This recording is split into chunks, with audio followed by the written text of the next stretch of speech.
অবুঝ শিশু মোয়াজ, যে বয়সে বাবার সঙ্গে খেলা করার কথা সে বয়সে বাবাকে হারিয়ে ছবি নিয়ে ঘুরছে। কার ছবি জিজ্ঞেস করতেই মায়াবী কণ্ঠে উত্তর, বাবার ছবি। বাবা এখন কোথায়?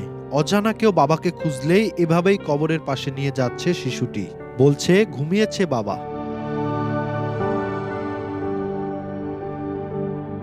দিনের বেশিরভাগ সময় এভাবেই বাবার কবরের পাশে খেলায় সময় কাটে তার।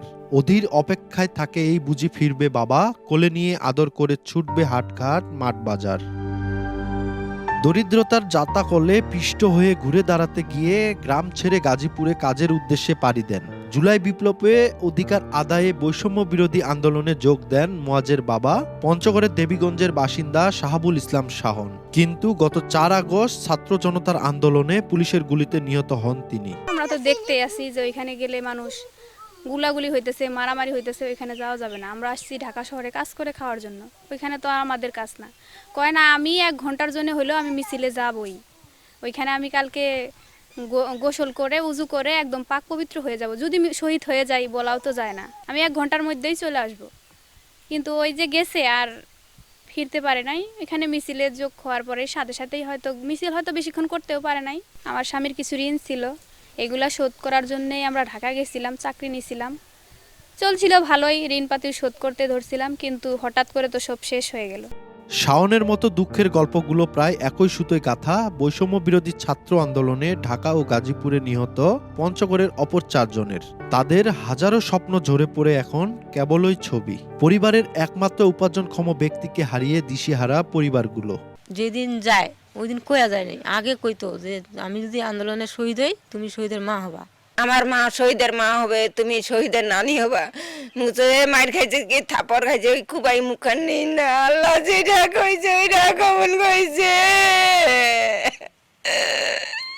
আল্লাহ যেহেতু নিয়ে গেছে, আমি চাই এই দেশে অশান্তি যে সৃষ্টি হয়েছিল সেটাতে তো এখন শান্তি বিরাজ করুক আর দেশের মঙ্গল হোক। আমাকে আগেই বলছিল ফোনে, ও যখন হওয়ার পর বলছিল আমি বাবুর জন্য অনেক কিছু নিয়ে যাব। অনেক দেখার ইচ্ছা ছিল ওর, কিন্তু ওরা আর দেখতে পায়নি, কোলেও নিতে পারেনি। তারপর 7 দিনের দিন ও মারা যায়। এরকম যন্ত্রণাদায়ক মৃত্যু যেন মানুষের আর হয় না। এরকম সরকার জুলুম নির্যাতনী সরকার যেন পৃথিবীতে আর আসে না। নতুনত্বে স্বৈরাচার মুক্ত দেশের চাওয়া থাকলেও এমন ঘটনার পুনরাবৃত্তি চান না পরিবার সহ স্থানীয়রা। হতাহতদের রাষ্ট্রীয় মর্যাদা সহ আর্থিক সহায়তার দাবি পরিবারের সদস্যদের। বলছিল বাবা আমি তো যাই না, আমি একটু কানসার দেখতে যাবো।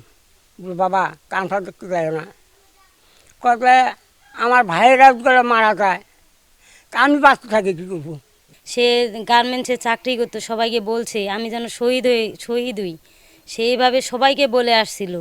তো সবাই বলতো যে তুমি যাইও না সুমন, তুমি যাবা না। তখন সে তাও শুনে নেই, আমি শহীদ হবো, আমি ভাগ্যবতী হব, এরকমভাবে সবাইকে বলতো।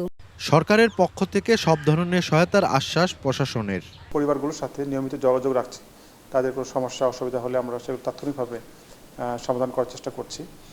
কারো যদি আর্থিক অনুদান বিশেষ সময় বিশেষভাবে প্রয়োজন হয় সেটি আমি মেটাবার চেষ্টা করছি আমার সামর্থ্য অনুযায়ী। সরকারের পক্ষ থেকেও অনুদান দেওয়া হচ্ছে, আগামী দিনে দেওয়া হবে। এই অর্থগুলো যেন তারা প্রপারলি তারা ইউজ করতে পারেন, তারা যেন ইনকাম জেনারেটিভ সোর্স তৈরি করতে পারেন, বা ইনকাম জেনারেটিভ সোর্স তৈরি করার ক্ষেত্রে আমাদের প্রশাসনের যদি কোনো হেল্প লাগে সেই হেল্পটুকু আমরা করতে চাই। ছাত্র জনতার আন্দোলনে পুলিশের গুলিতে পঞ্চগড়ের 5 জন নিহত হয়েছেন। সোহাগ হায়দার, সময় সংবাদ, পঞ্চগড়।